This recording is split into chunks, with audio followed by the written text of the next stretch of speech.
So, with that being said, I would like to welcome our first guest. We're dividing this in half with a two guests, first half of the show, second half of the show, in case you weren't aware of that. So, our first guest is Tomoki Tom Negishi.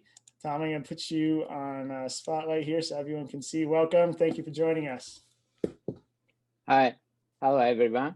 I'm Tom Negishi from Pacific League Marketing, and I'm very happy to be here with you guys in this such tough pandemic situation. So I hope all guys well in this situation. Thank you very much for inviting me. You're welcome. And thank you again for being here. I really appreciate you taking out the time during a work day over there.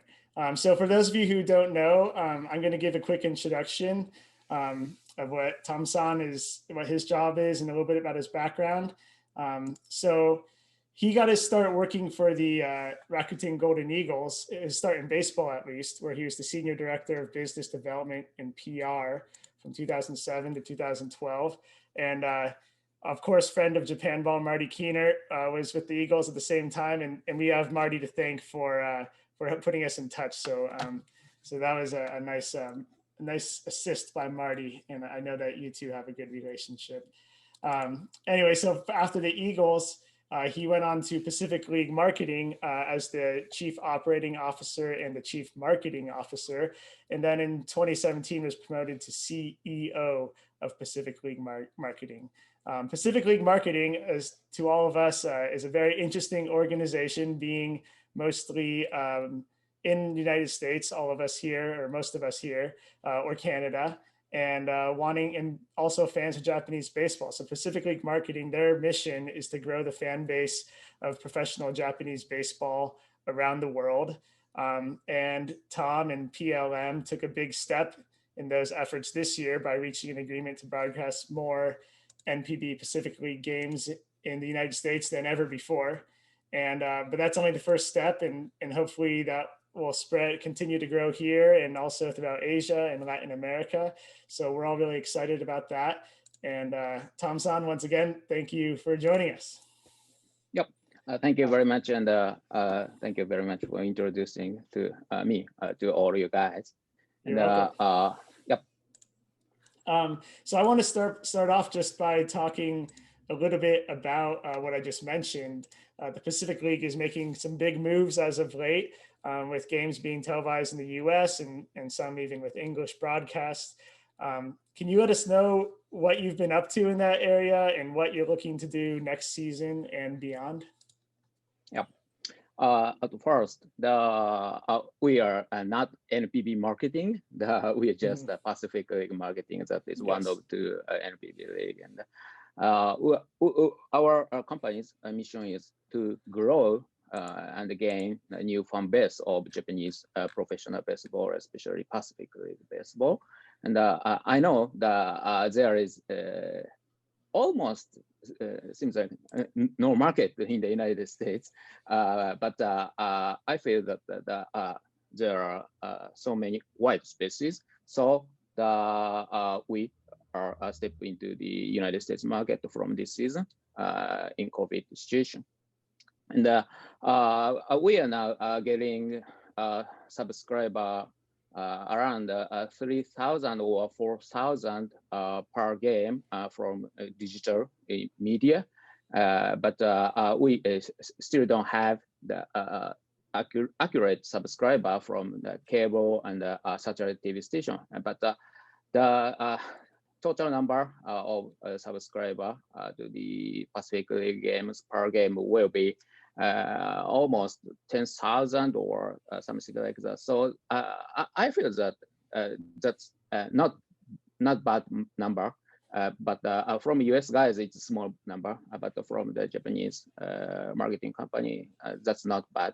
And we hope our marketing activities in the United States will continue to the next year or after. So that we are now negotiating some media company in the United States, and as also we have Pacific League TV that is live streaming service like MLB.TV in the United States.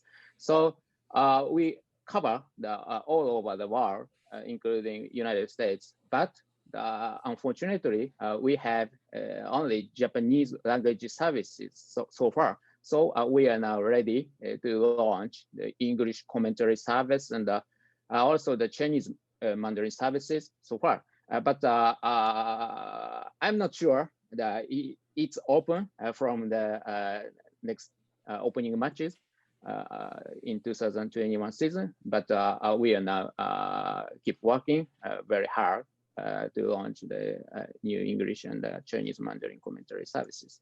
So we are keep more effort to get new fan base in the United States and Canada and the Latin market.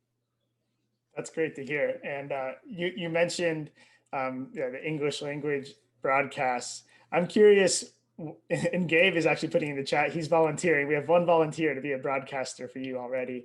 But what is your process? I'm curious. I know a lot of people, it would be a dream job for them to be a broadcaster of Japanese Pacific League games in English. Are you looking for someone with credibility that's known in the US, or someone who's like a really serious follower of Japanese baseball already? And what is that process like? Yep.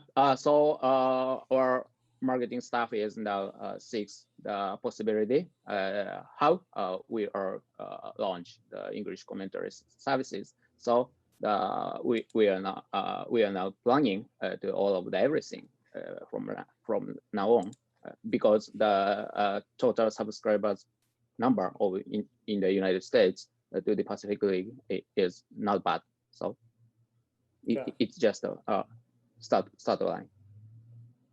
Got it. With the broadcasts that Pacific League TV is doing. So if you watch a game in the United States nowadays, it's especially during the playoffs, it's been quite a different experience with these new camera angles. Of course, they have the stats involved.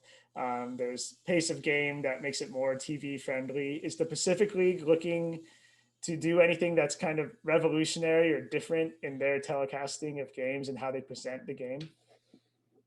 Yep. As you might know, in NPB, especially Pacific League, each individual clubs is owned by the corporate company. So almost the Pacific League's parent company is from the innovative company, such as like Rakuten and the SoftBank or something like that. So that they like to work with innovative. So that we are trying to get something new, such as like the multi-angle camera and something the foreign language commentary. So we are always keep working with some innovative ways. So we are always discussing something new, make it happen. Yeah, that's quite a resource you have to have companies like Rakuten and SoftBank to work with. Yep. Right. Speaking of Rakuten, I'm curious about your time working with them. So it was, I guess you weren't there at the very beginning of their existence, but it was close to the beginning. What was it like working for a brand new team that seemed to have not been afraid to do things differently because they're a brand new team? Yep. I'm not afraid of that, because my character is always challenging something. So I enjoyed to work the venture company Rakuten Eagles, and especially I have some good teacher of the baseball business industry. The one of them is Marty Peanut, as you know. He taught us all of everything. What is baseball business? What is sports business? And also I and our team member were visiting each individual Major League Baseball ballpark and the minor league ballpark, we are catch up with something new and what is happening in the United States. So we enjoy to work all of everything from scratch in Tohoku and the Sendai market. So yeah, it was very exciting. Yeah, and I can attest, and anyone on this call can attest to it is a fun experience going to Eagles games. So you all did a very good job, and Marty as well. Yep. Toshiki is asking. Toshiki is looking to work in baseball. Is Pacific League marketing hiring now? College graduates. It seems like you're a growing business, so I'm curious. Yeah, I'm curious just about the trajectory of your company, and specifically, are you hiring? Yeah, from last year, that we are hiring the graduate, the college student, or the something who have the master degree. So we are always open. So we don't care from the college student or from something another company.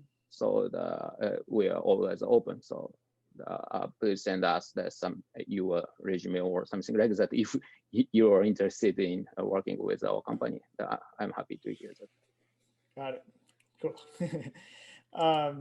So I have another thing I'm curious about is, so this is something I'm more asking for my own benefit. So I oftentimes I'm constantly explaining to baseball fans who maybe aren't as familiar with the Japanese game why NPB baseball is so awesome, and Japanese baseball in general, not even just professional baseball, for a lot of the obvious reasons, the fan experience and the style of play and the history of the teams.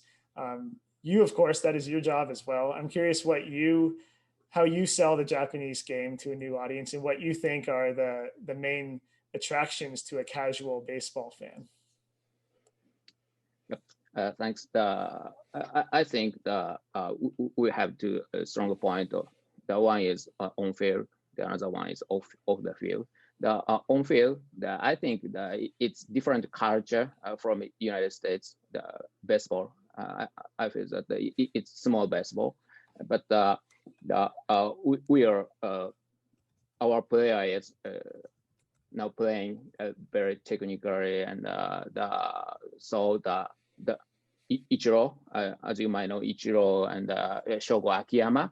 So the technical hitter was there in Pacific League. So I think there are not so many home run in our Pacific League NPB side, but it's that so many hit, or that there are so many technical batter, and so the technical pitcher, like Yu Darvish and Masahiro Tanaka, they are all from Pacific League. So I think you guys are enjoying the different type of baseball from the United States now. And also, I'd like to mention the off field. If someone guys visiting our ballpark in Japan, I think it's very, very big difference from United States ballpark atmosphere. One of them is the cheer ways.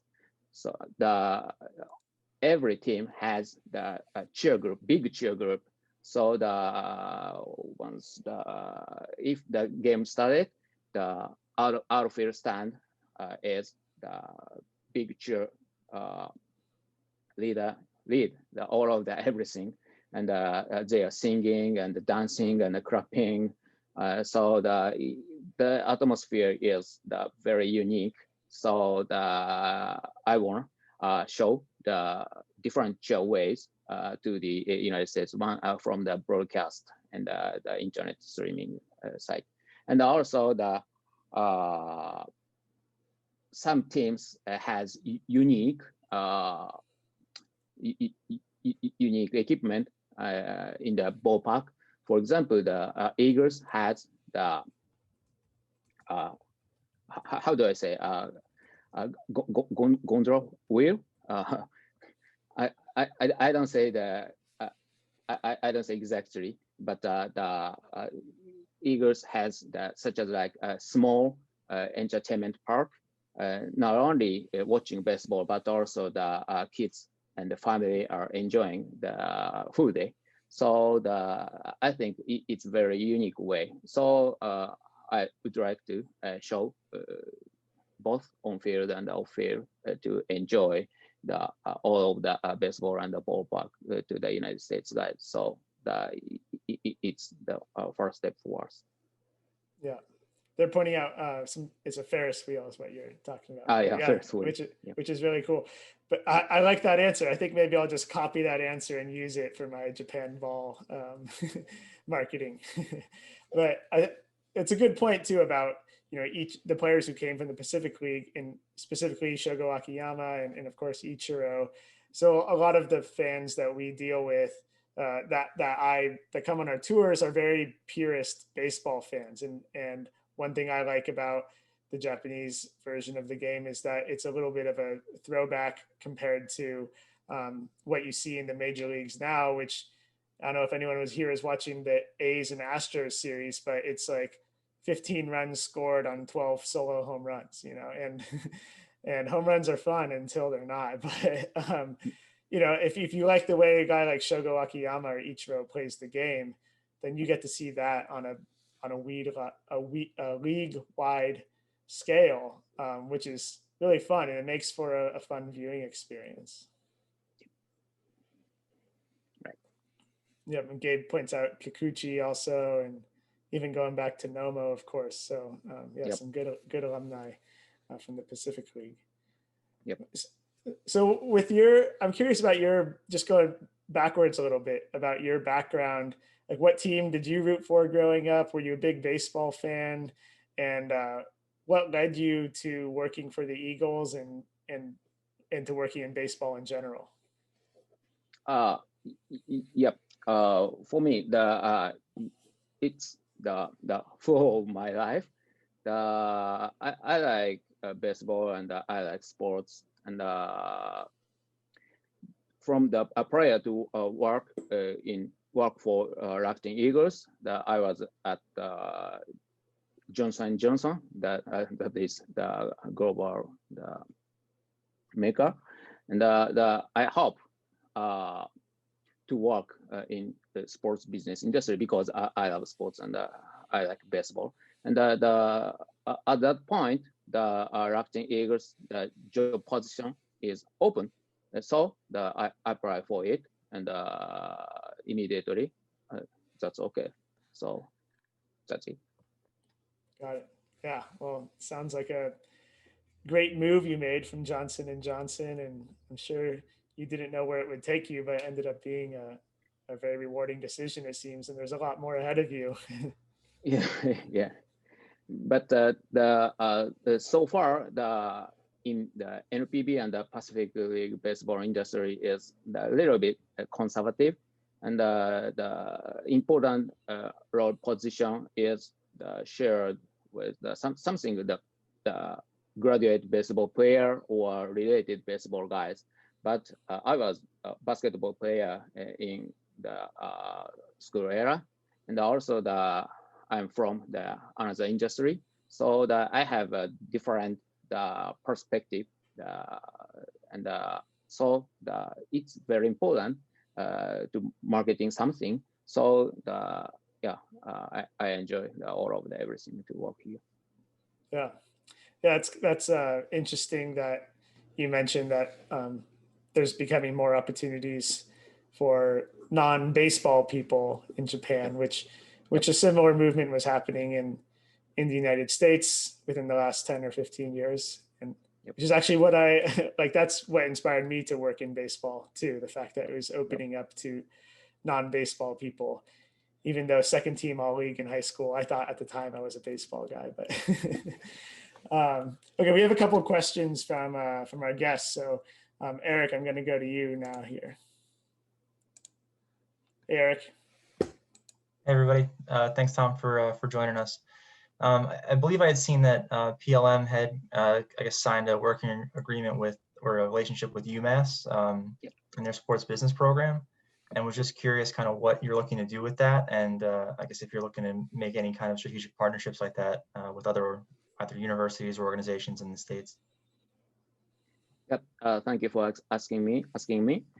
We have a partnership with UMass, as you said, from this year.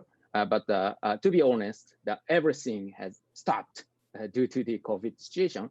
But our aim of partnership with UMass is to adopt their knowledge and their something the expertise from the sports education side, because we are always operating on the field and off the field, but it's I think from the small perspective. So we are keep mind more open and more wide. That mean not only our heart and our knowledge, but also the market.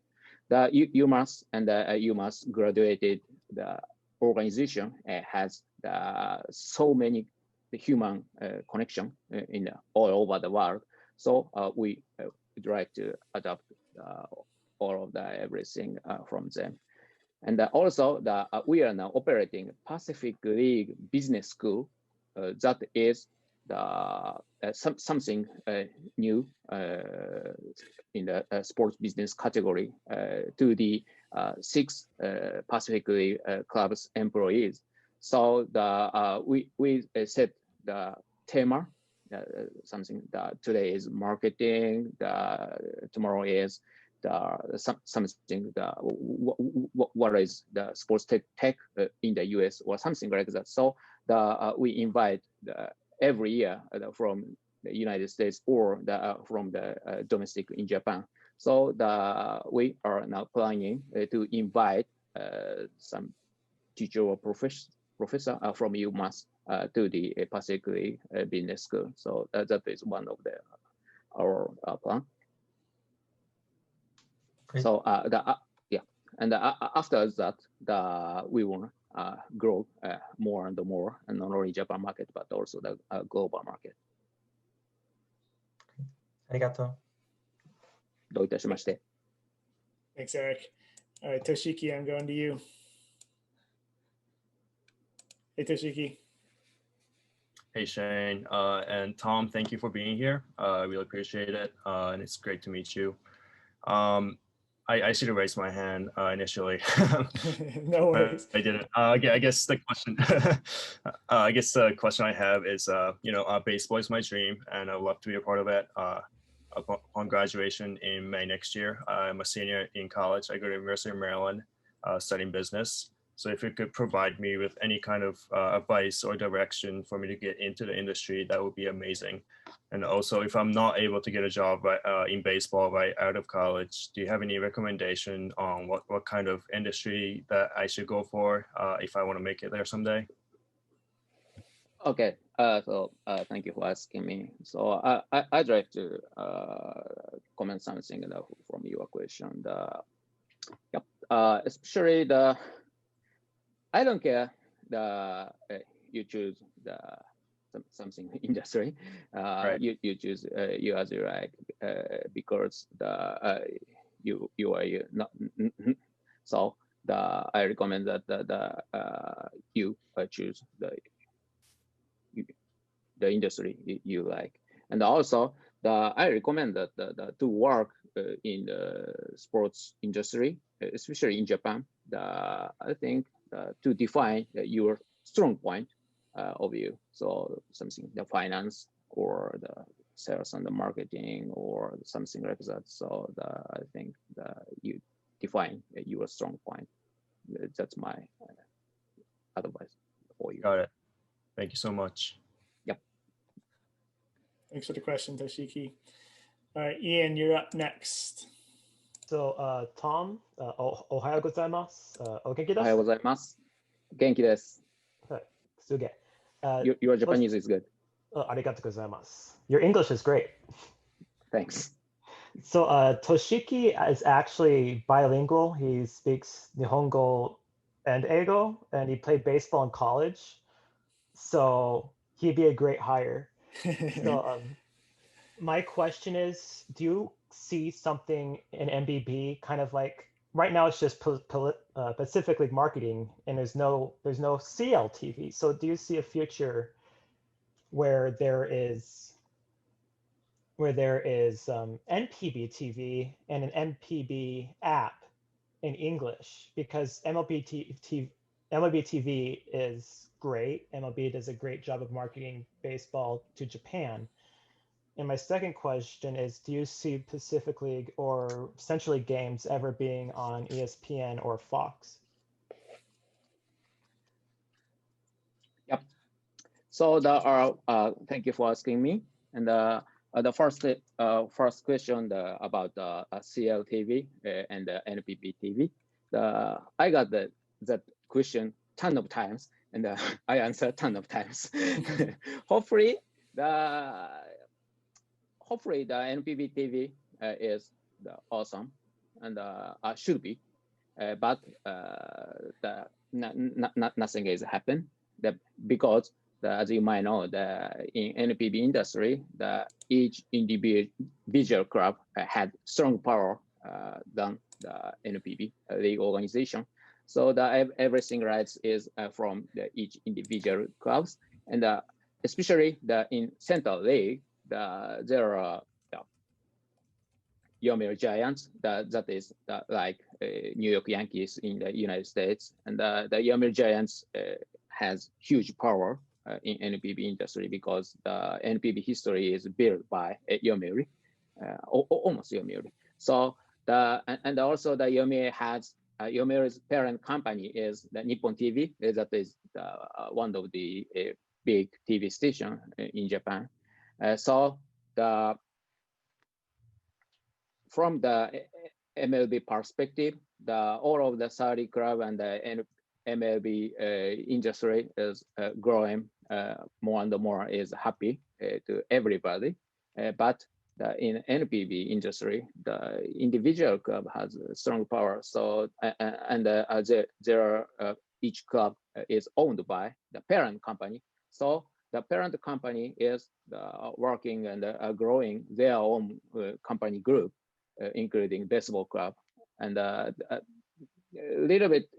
Sometimes it's a little bit they don't care what's going on another clubs. Now, for example, in Central League, the Yomiuri Giants owned by Yomiuri Shimbun, that is the big published newspaper company, and also in Central League, the Chunichi Dragons. The Chunichi is owned by Chunichi Shimbun, that is also the big publishing industry. So their parent company industry is competitive.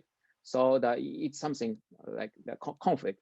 So we can get together all 12 clubs in NPB, and also I guess that the Central League marketing or Central League TV is not existing now.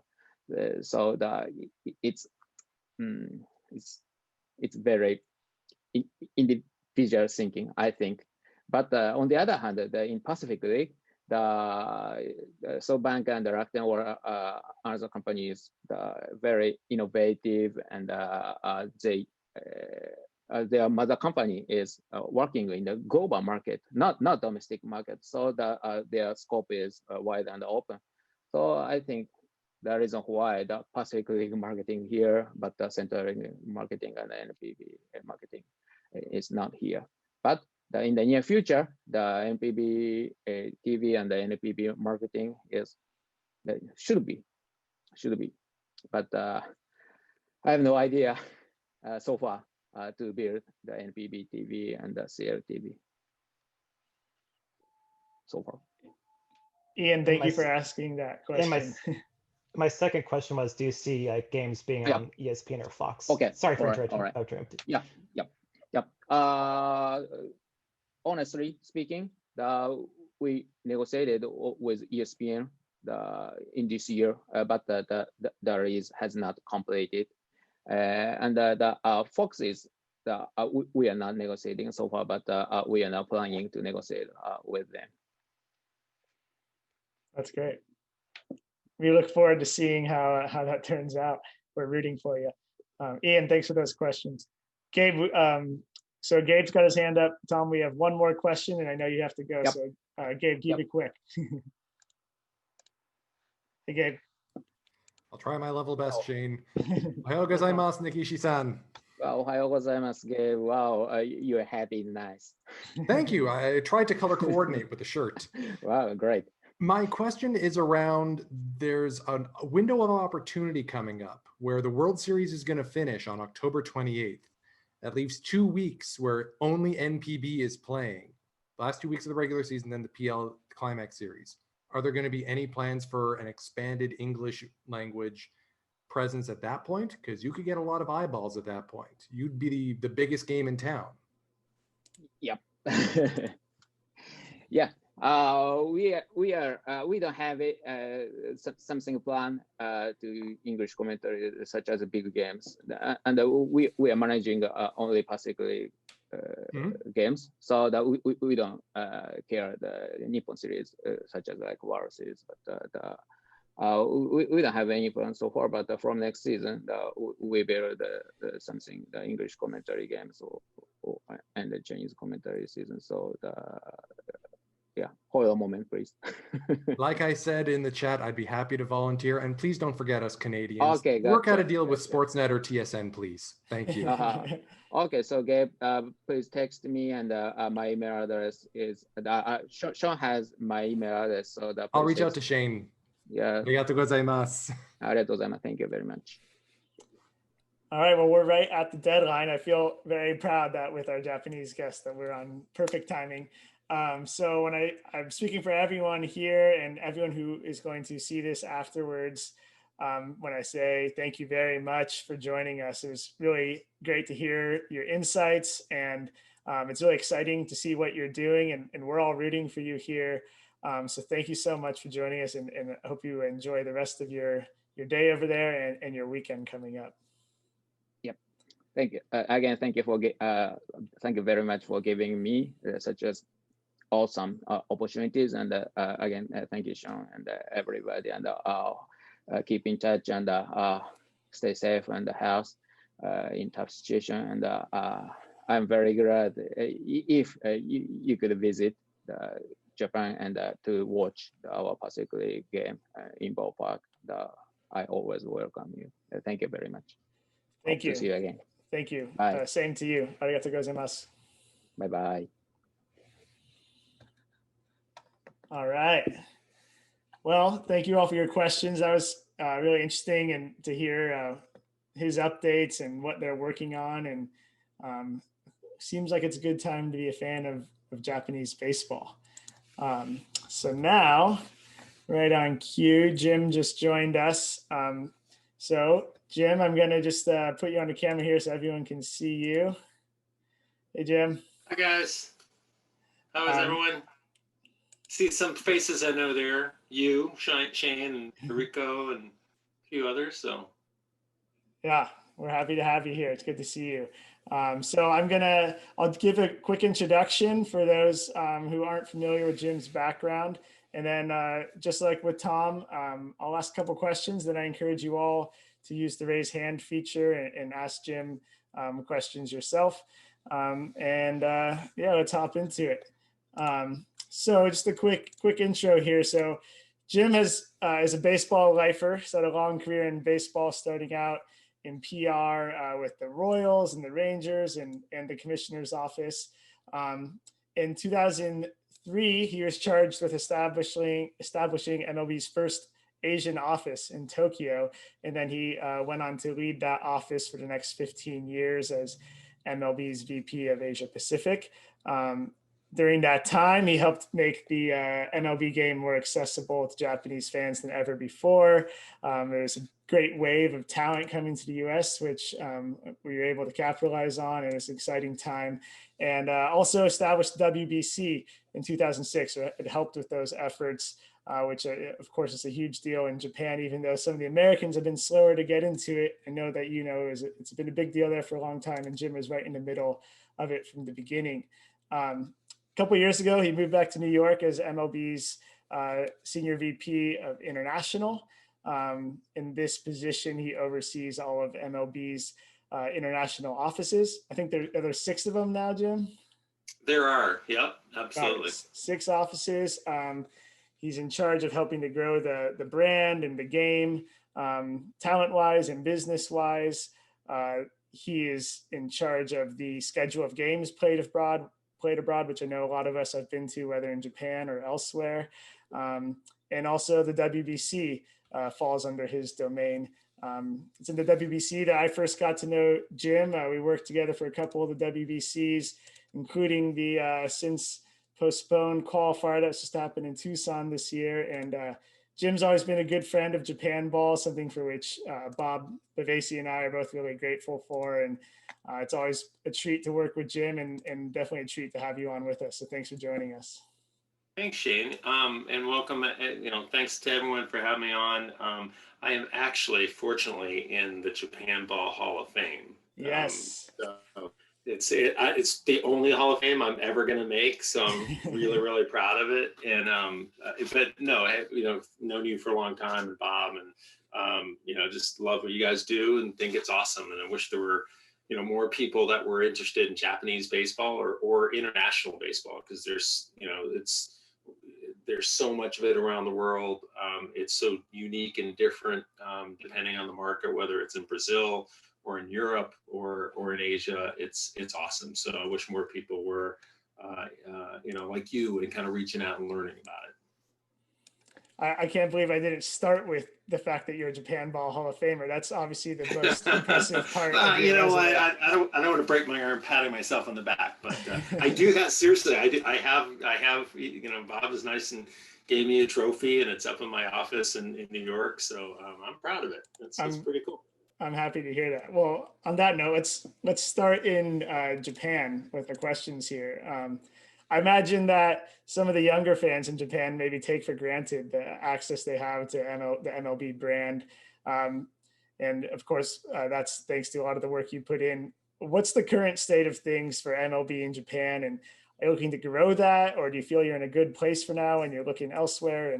And general state of things.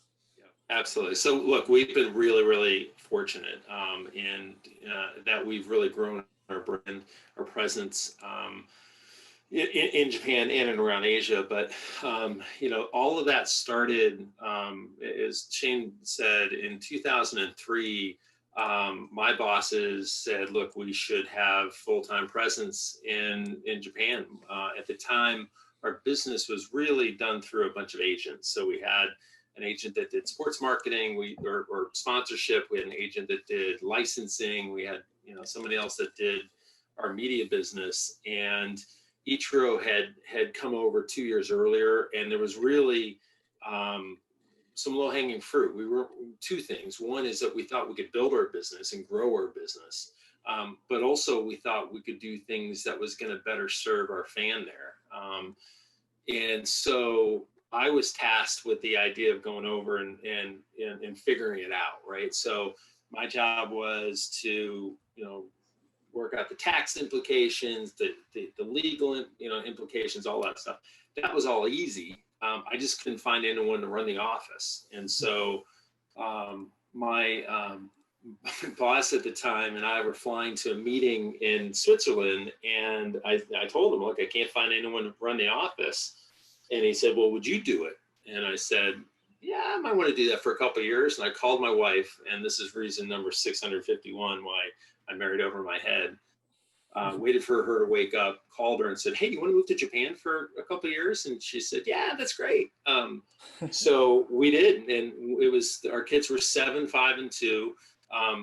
Baseball gave me a credit card and said, go figure it out. There was no infrastructure. I was the only employee there for about 8 months, and relied on, you probably know some of these names, like, Marty Keenert and, Wayne Graysick and, guys like that, just to show me the ropes when I first got there. And, we really didn't have much of a presence at the time. Our games were shown via, traditional channels, right? So we were on NHK, and, we had 5 or 6 different stations that aired us, but there really wasn't, a digital offering at the time. And So we weren't really able to kind of connect in the way we wanted to. So what I tried to do is two things. One is to build out that presence, right? So build out the ability for our hardcore fan, whether they be English speaking or non-English speaking, to watch any game they want, whenever they want, for Major League game.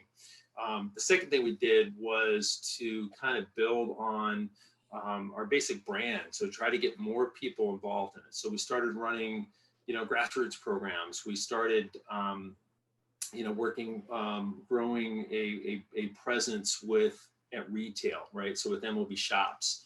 A big thing that we did was something to follow up that we started in 2000, which was playing Major League games, and the 2000 games were important for us because they were the first ones. It was the Mets and the Cubs. But 2004 really kind of changed everything for us. And that's because we brought the Yankees and we brought, Hideki Matsui.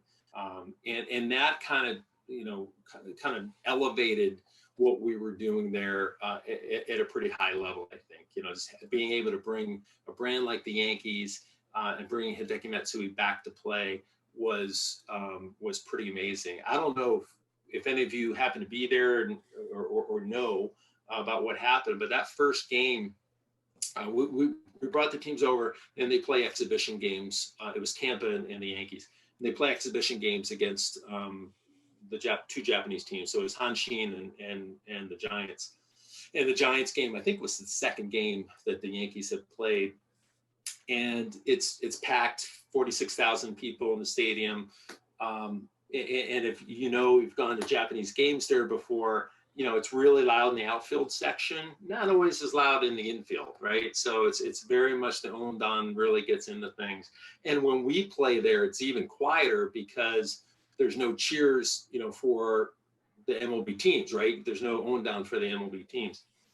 So first inning, can't remember who the pitcher was for the Giants, but Matsui comes up, and every eye in that stadium and every eye on television. This is his first time back at the Dome, a Giants hero. He's back playing in a Yankee uniform, and his first at bat, he hits a bomb. And it was the loudest I've ever heard that stadium. I've been, as Shane said, I worked for the Rangers, for the Chicago Cubs, for the Royals.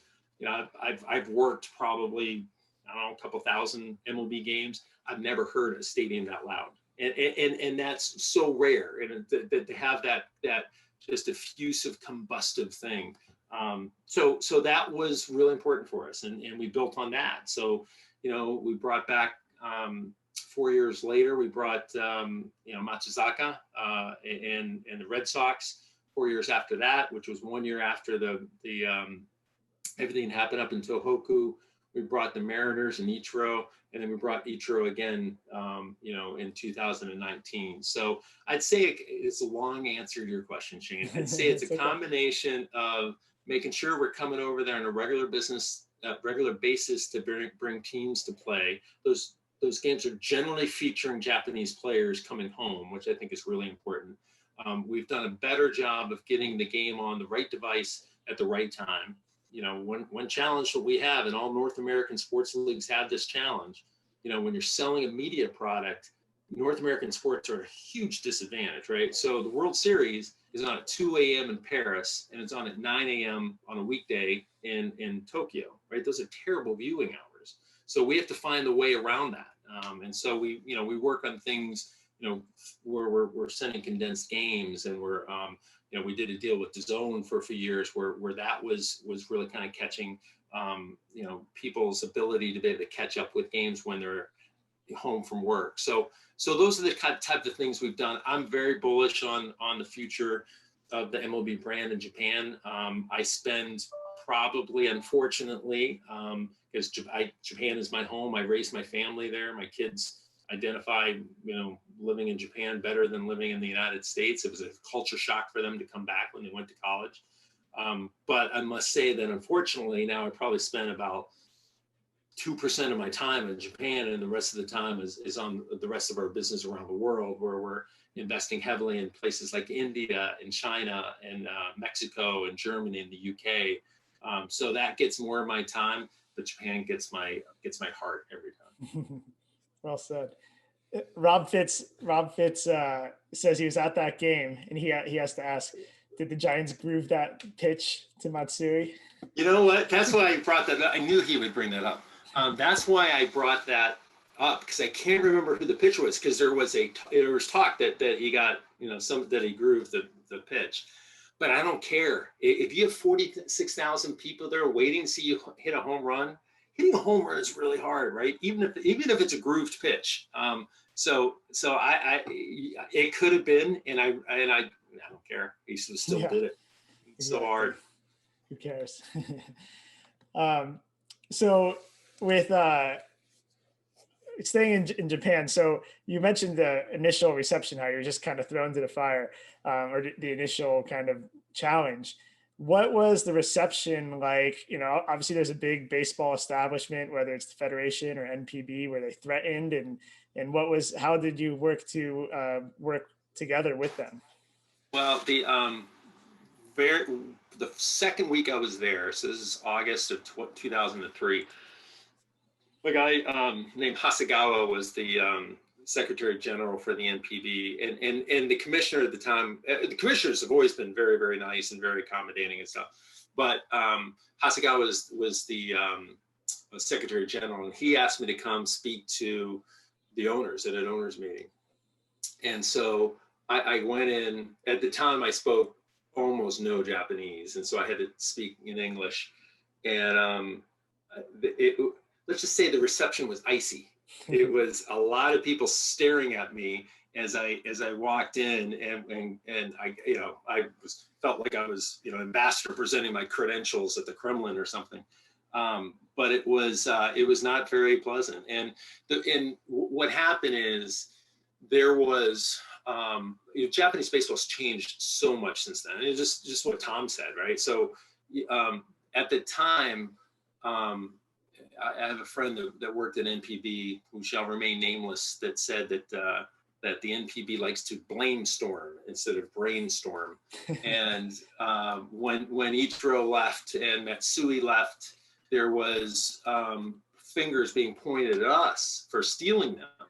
But those players, and all the players who have gone since, left under a negotiated agreement between MLB and NPB, right? So nobody stole anybody. Those guys were free to leave, or they were posted, and the players have a right to go, right? So if a kid is working for Panasonic and gets offered a job to work for a computer software company in Silicon Valley, no one would say a word about that, right? So it was really a false narrative, and at the time, in early, in that, I'd say 2003 to 2007, 8, 9, 7, you had baseball in Japan, I think, thriving despite the marketing, not because of the marketing, right?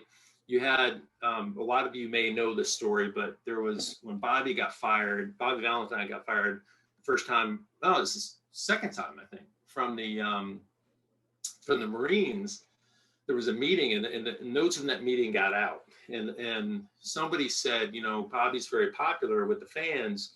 What will we tell the fans that when we fire Bobby? And someone in the meeting at a very high level said that the fans are like carp, they'll eat what we feed them.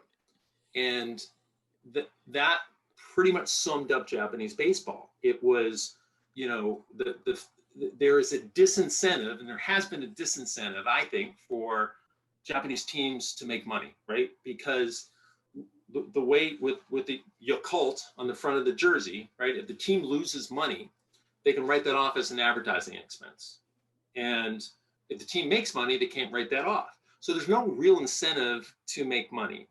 And so if there's no incentive to make money, who loses? The fans, right? And we weren't all clean on that back in, before the strike, right? We used to do stuff, and there was a general perception that, there's a game today, and if people show up, great. If not, maybe they'll come tomorrow. Well, that doesn't work. We're in the entertainment business. And so we have a 3-hour window to entertain people. And if we don't give you what you want, you're not going to come back. And that's one of the reasons why you saw, from the 94 strike that we had until, recently, the attendance, blowing through the roof. NPB didn't look at it that way. And so it was, and there are multiple examples, all in the public domain, by the way, that you could go look at. I remember there was a general manager from one of the teams that had come over from the parent company, and this is probably 2006, 2007, and was asked if he could name, this is the general manager of the team, by the way, this isn't like the president or the business operations person, this is the general manager, the guy that makes baseball decisions, and he was asked to name one of his players, and he couldn't at his opening press conference. So that's what you had in Japanese baseball, and that has changed, right? So it's changed with people like Tom being involved. There are some really, really smart people that have come into the game and forced that change. I see kind of what's going on up in Sendai as a perfect example of that. You go to a Rakuten game, and there's stuff going on outside of the ballpark. There is, you go in, it's easy to buy food and beverages. There's, carnival areas out in the outfield for kids. They redid the whole seating. So, and that's not unusual, right? There are other teams that do that same thing. So I think that it has changed quite a bit. But back when I started in 2003, it wasn't pretty. Well, I'm glad it's changing. I think we all are here. It's been fun to watch. I'm gonna jump to an audience question here. Ian, you're up. Hey, Ian. Hi, Jim. I would be shocked if you remember me, but I met you back in Japan in 2011 at MLB headquarters there. We talked about an episode of Curb Your Enthusiasm. Absolutely. Yeah, absolutely. We talked for about a half hour. Thank you so much for meeting me then. Chuck Armstrong was going to send you an email, but he never did. I apologize. No worries. Anyway, I do remember that. Good to see you again. Great. Yeah, you too. Yeah. So my question, this is also a bit of a comment too. I have some Japanese friends who are hardcore baseball fans, like from a scale of 1 to 10, they're 11s. And I have a few of them. And they say that MLB does a very bad job of marketing like non-Japanese baseball players. MLB does a great job of advertising Yu Darvish, Kenta Maeda, Tanaka, etc. But do you think there is a market beyond non-hardcore Japanese, beyond non-hardcore baseball fans in Japan for guys like Mike Trout? Yeah. So it's a really, really good question. And it's something that used to keep me up at night, because back really kind of before we had Ichiro, you looked at the players who had the non-Japanese players who had endorsement deals, and there were a lot of them, right? So Cal Ripken had a deal, Mike Piazza had a deal, Junior had a deal, all of these guys had endorsement deals and would come over, right? Randy Johnson was over all the time. And then when Ichiro came, that it dropped off a cliff, basically. Ichiro kind of was a supernova that from an advertising perspective, that's all people wanted to focus on. And then it got more difficult because, it got great for us, but it got more difficult to get those, FaceTime for the non-Japanese players, because you had Matsuzaka and Matsui. And look, no matter what, and with all, Darvish is amazing, and I think Ohtani is amazing. Those are the big three. So those kind of changed everything, and they were right on top of each other. And so so those guys kind of added to that supernova effect. And so I was worried about it, because, I was worried about, what do we do if we run out of Japanese players, right? And what is that going to do to our brand? And so we did a couple things. One is we tried to bring in more players. So we, you know, and these are, you can't look at it now, you got to look at it when they came. We had, you know, guys like Prince Fielder come. We had guys like Curtis Granderson come. We did some more stuff with Randy Johnson. And it was hard. It was hard to get the attention. We did, one of the really telling things we did is we did a deal with a comic book company that we paid for it. So we hired the writers, we did all of this stuff. And it was a comic book that's aimed at basically high school kids that love baseball. And we did a deal with the Players Association. So, and again, this is, I want to say this was 2007 or 2006. We had, and again, so think about it in terms of that year, we had in the comic book, you know, Dustin Pedroia and I think Barry Bonds might have been in there. Tim Lincecum was in there, are good young stars.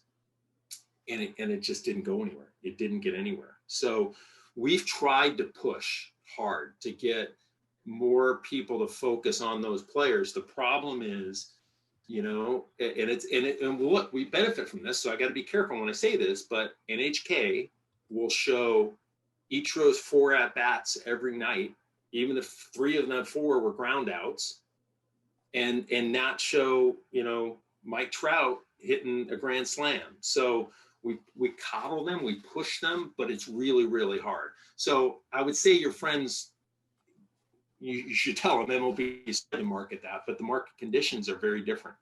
And it's difficult. So, I also have come to a little bit more at ease about it, because I don't know if that's a problem. I don't know if it's a problem, right? I don't know if we need to worry about that, because we do have a series of players coming over. And I think people on both sides now are looking to see, is Sugano going to be the next guy, or Senga, or so there's, maybe it's okay. Maybe we don't have to go back to say, hey, look at this American player coming and playing. Well, no, Japanese fans are sophisticated enough to know that, yeah, those guys are great, but my guy's great, you know? And I think that's really what's happened through the World Baseball Classic and through the success of the players there.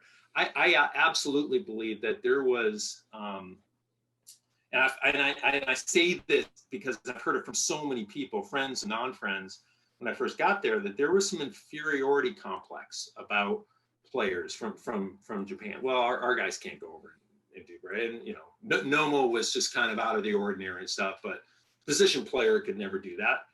And then Ichiro goes, right? And then, okay, well, yeah, but you can't have a power hitter, you know, from Japan. Well, then you got Matsui, right? Okay, but you're never going to have a power pitcher, right?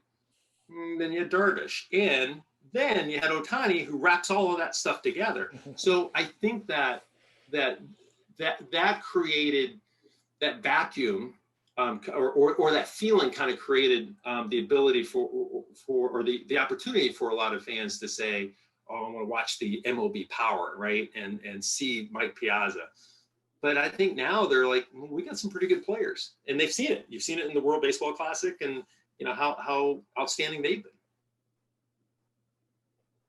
Yeah, great points. Thank you so much for answering. Like, sorry, Shane, but like, how well is, like, all my hardcore friends have MLB TV? Do you think that's helping a lot? It is. So, you know, but the challenge with MLB TV is it's a English language product. So you have to speak English really to enjoy it.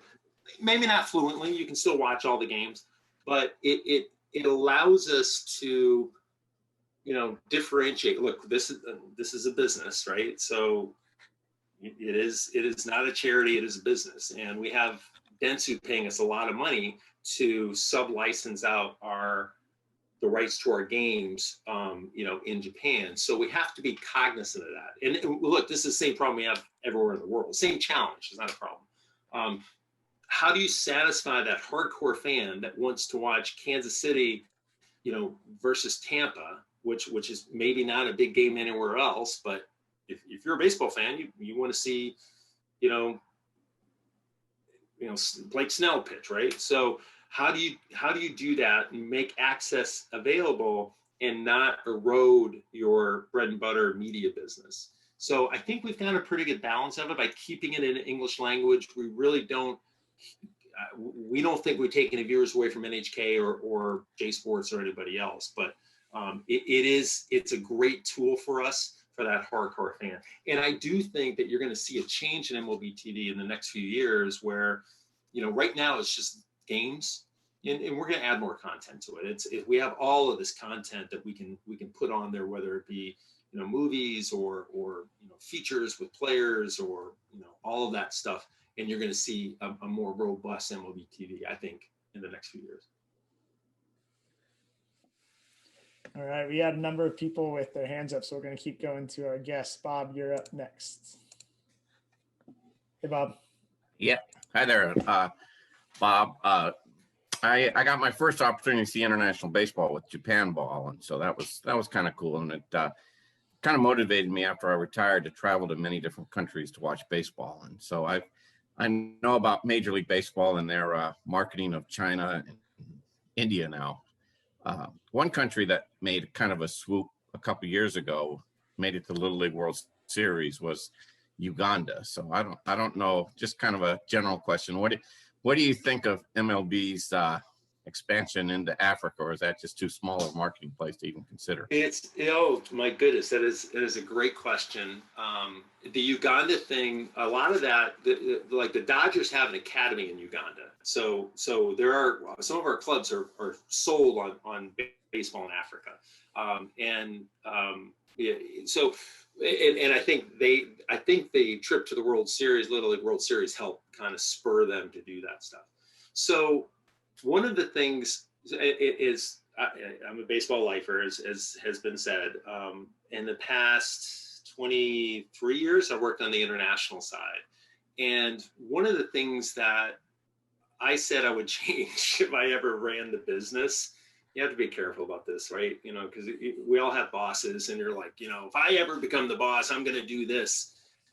But one of the things I was focused on is we have to get more focused in our business. We only have so much resource, right? And when I'm spending money and doing these things, I'm spending someone else's money. This is the owner's money. It's not my money. So I have to be, you know, we need to be really, really focused on where we operate, where we do business, and where we spend money. And that kind of wasn't the way we were, but it was based out of, I think, good-heartedness, right? So, for example, we would have people, and I'm guilty of this. I'd have, you know, someone in Cambodia contact me and say, "We love baseball. We really want your help." And so we do stuff with them, right? And I got wonderful, amazing stories about going to Cambodia and helping there. But we would do these little pockets around the world. But what happens is it just dilutes the ability to really make impact. So when I got asked to come back and lead our international business last year, I have two reporting lines. So I report to the head of revenue, a guy named Noah Garden. But I also have a dotted line to 10 owners on an international committee. And Stan Kasten at the time of the Dodgers was the president of that committee. And you know, he is all gung ho on international, not just Uganda. He's the guy, one of the guys doing the Uganda stuff. But he is all in on growing the game internationally. So what do you think we should do? And so I said, look, we have to spend more money. We have to do more, but do it in fewer places. And so basically, he and the commissioner asked me to do this study, and we did it and presented it in November, and then finalized in last February. And basically what we did is say, look, we need to focus our resources in 5 countries. These are growth markets. These are places where we think we can over-index. We looked at everything. We looked at Africa. We looked at Brazil. We looked at, you know, other parts of Latin America. Jokingly, we looked at Antarctica. You know, we talked about trying to send baseball equipment down there so we could have done something on every continent. But the 5 places we picked were places that we thought were either an opportunity because something was already happening there. Some of it are doing, some of it not are doing, or a place where if you're going to be really called a world sport, you have to have a footprint. You know, you have to have something there to be able to do it. So the 5 places we picked were Germany, the UK, Mexico, China, and India. So what we're going to do is over-index in those places, right?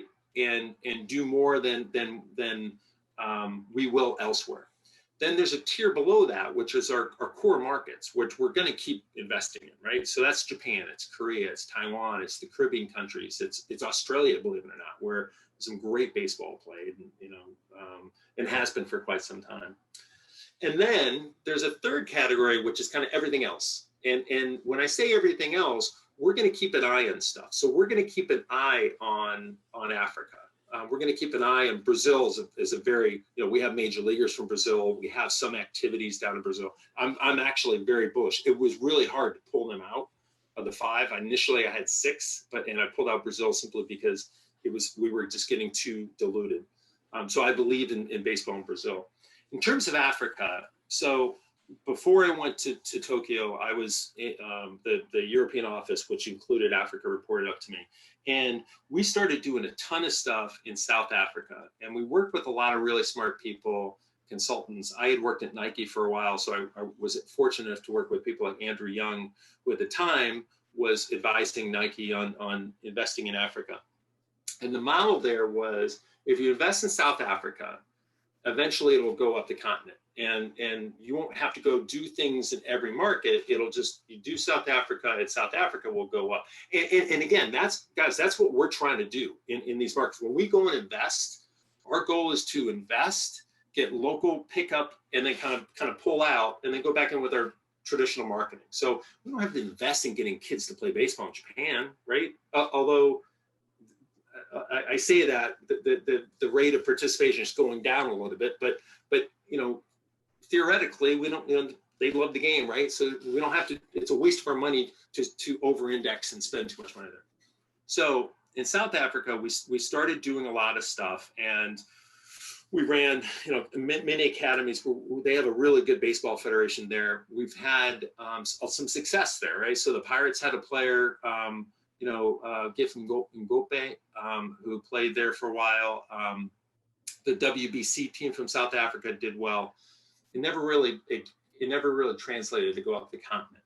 So where we're at right now is we have, and this was all pre-COVID, we were working on a plan with the WBSC, the World Baseball Softball Confederation, to do an Africa kind of development program in conjunction with them.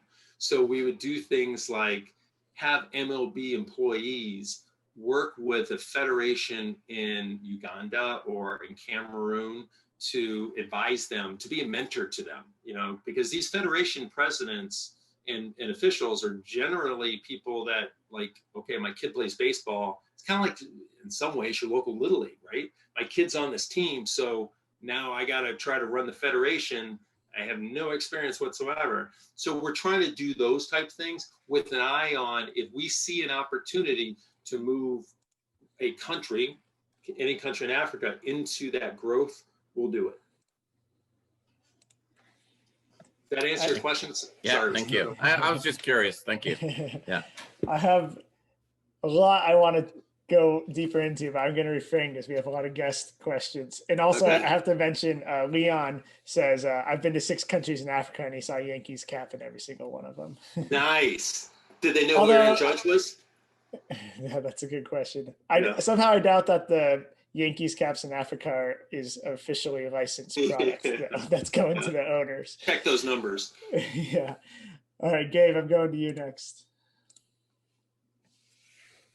Evening, Jim. How are you doing tonight? Hi, Gabe. How are you? Doing great, thanks. My question is around the Canadian game and why we keep getting rinsed in the WBC. No, not that. It's a question of, I think I asked this to Sandy Alderson on a previous chatter up, but what is MLB doing to try and grow the game beyond just Toronto in Canada? I'm not sure if we count as an international market because we do have the Blue Jays, but there seems to not be too much beyond just marketing the Jays. I know that some provinces are territories of other teams, like BC is all Mariners land, Winnipeg, Manitoba is Twins Town. But I'm curious, like, what role Canada plays in the larger scheme and MLB International? Absolutely. So it's the Blue Jays complicate things, but they also provide an opportunity, right? So I always look at that. There are no, there are always opportunities. Every challenge brings an opportunity. The challenge is that we can't go in with a traditional mindset to treat Canada the way we would say Mexico, where we have the ability for MLB to operate free and clear down there. So we have what we call an agency agreement, which is an agreement among the 30 teams to say, essentially, outside of the United States, MLB International represents your business rights. And so that creates opportunities, but that creates challenges on its own. So if I'm representing 30 teams in Japan, for instance, I can't just put the Yankees at the top or the Red Sox at the top, right? I have to be fair to all of them, and that sometimes can be difficult.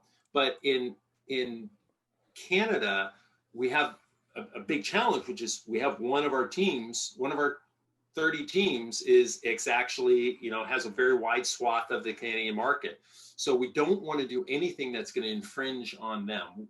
Our goal is we work for the team. So our job is to increase the value for those teams. So on the business side, we've done a lot of cooperations with the Blue Jays in terms of whether it's selling the ability of other media rights, with Rogers, or we have, off the top of my head, 5 or 6 different sponsor deals. So we have sometimes with the Blue Jays. So a sponsor can say, and I'm using them as an example, but this is not Tim Hortons, I don't believe, did this deal. But we could go to Tim Hortons and say, look, you can have the Blue Jays logo through the Blue Jays, but if you want to run, have coffee cups from all 29 other teams, do a deal with us. So we've done things like that have been helpful. So that's kind of from the business side, we have some abilities to do that. From the baseball development side, it's funny that you bring this up, because I had a conversation with our baseball development people that Shane knows really well recently. And, what should we be doing to help, grow more players out of Canada? And I think the feeling is baseball Canada is really, really good. So they, there's a guy named Greg Hamilton and Jim Baba, who's kind of runs a lot of those programs. But Greg particularly is their high performance guy. He does a really good job of finding players, identifying talent at an early age. Does things like get them out of Canada in the winter to go down and play in the Dominican Republic, right? To get more games, to get better games. And so you're seeing more Canadian players come through. I think what you said earlier is not without merit about getting a better Canadian team, or not a better Canadian team, getting a Canadian team to do better in the World Baseball Classic, I think would help a lot. And I think that galvanizes people behind that. So we have some ideas about how to do that, but I think that would greatly enhance it. So I don't know if that answered your question, but it is absolutely something. It's a unique market. We do a lot of stuff there. We do have a strong licensing business up there, but we're very respectful, obviously, of the Blue Jays, because they're one of our shareholders, as we say.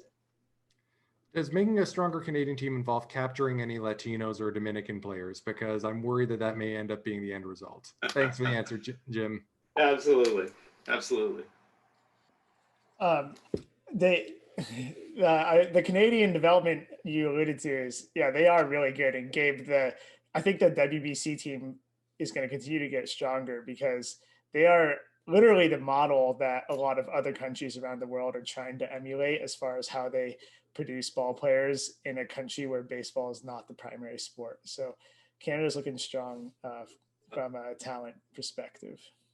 But you know what? The World Baseball Classic is in a way is a bit of a crapshoot, right?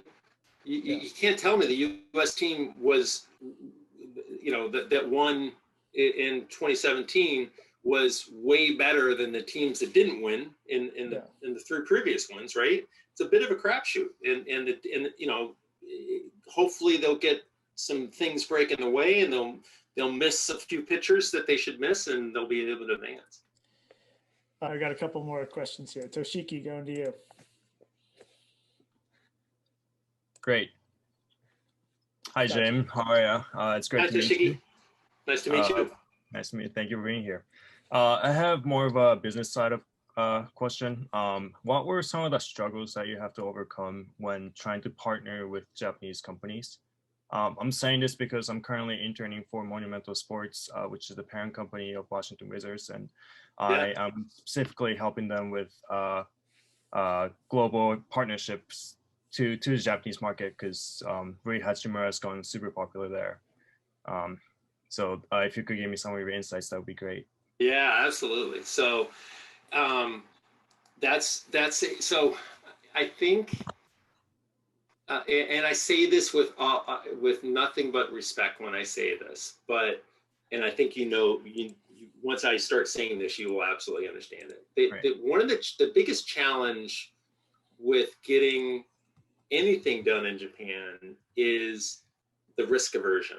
And so, in Japan, the penalty for taking a risk and being wrong is sometimes higher than the reward for taking a risk and being right.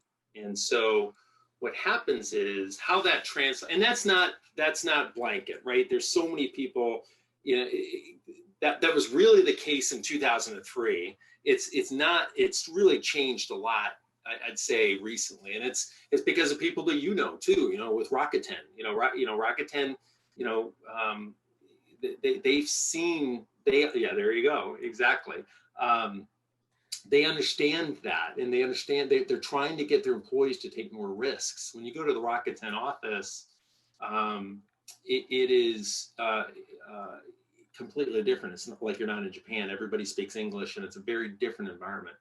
But generally, I think that's still a lot of the case. And so what I found is when you went in to try to get somebody to buy your product, and we were selling sponsorship rights, that middle manager, it was really hard, because if you didn't get the right person, they didn't want to take this fairly expensive international property to their bosses and say, and geez, if I'm wrong about this, if the boss doesn't like it, this isn't going to work.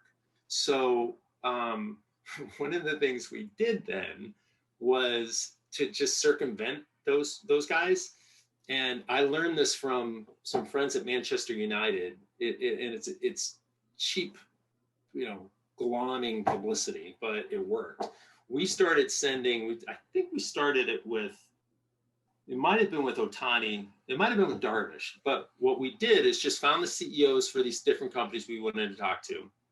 We send them a jersey, Rangers jersey with their name on the back and some other really nice gifts, a card from me, and just said, hey, would love to talk to you about a relationship. So now that guy, who's the big guy, who can do anything, right, can call that middle manager and say, take a meeting with this, this gaijin guy, small, and then it worked, right? So we're able to get some of that done. So, but it took me a while to understand that, and that's on top. Look, the stuff I'm not telling you is stuff that I know that which is, one of the big things I learned from being there is we're playing in Japan's baseball field, not in the U.S. baseball field. So I need to check my ego at the door. I need to check my American way at the door. We're Major League Baseball. Don't you know who we are? I can't do that. And it's disrespectful. It's disrespectful of Japanese baseball, but it's also disrespectful of Japanese culture, right? So I would never expected anybody that I've ever worked with in Japan to come in and say, well, look at me, I'm Samurai Japan. How about, it's just so foreign, right?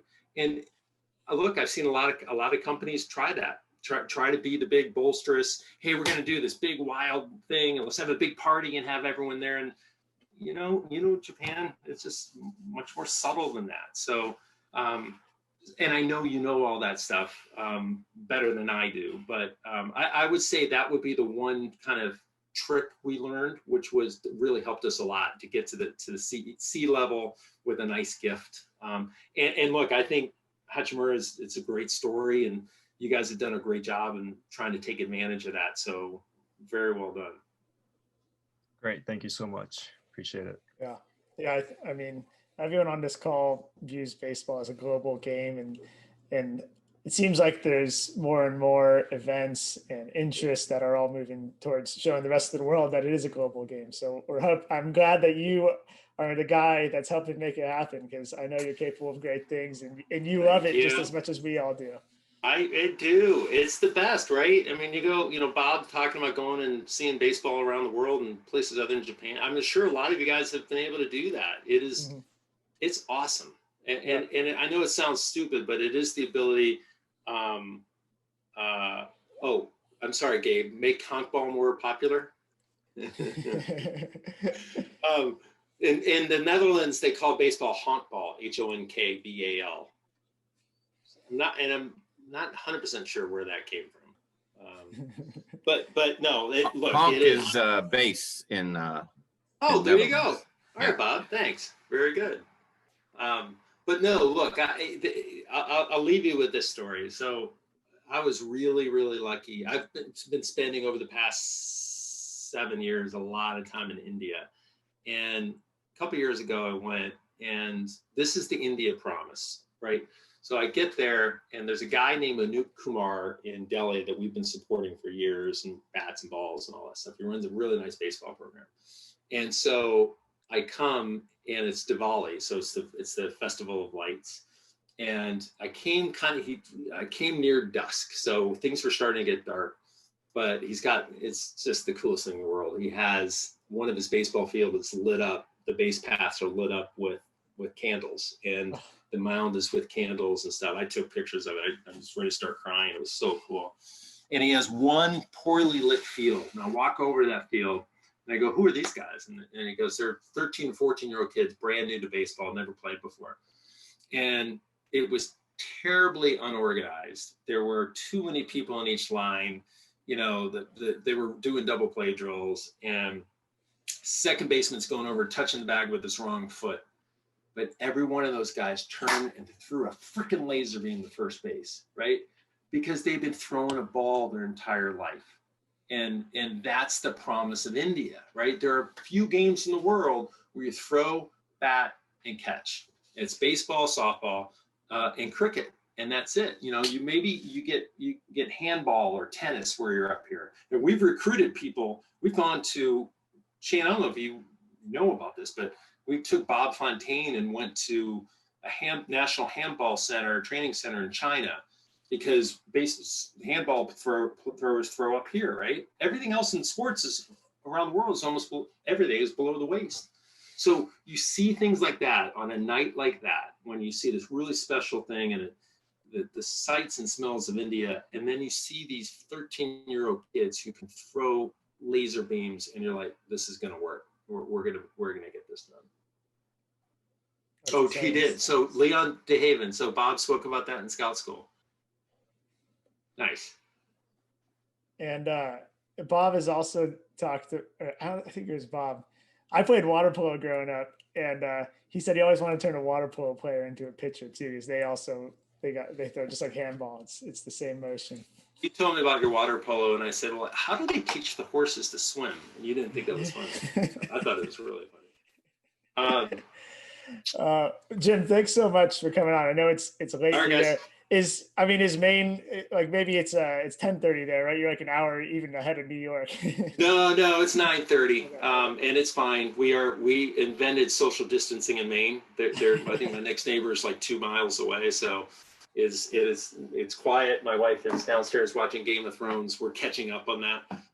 One of the good things about the pandemic, I can get caught up on things like Game of Thrones. I watched The Sopranos. I know how stupid that sounds from beginning to end, or the pandemic. So catching up on some of my TV. Now you can. I lived in Japan for 16 years. I couldn't watch any of this stuff.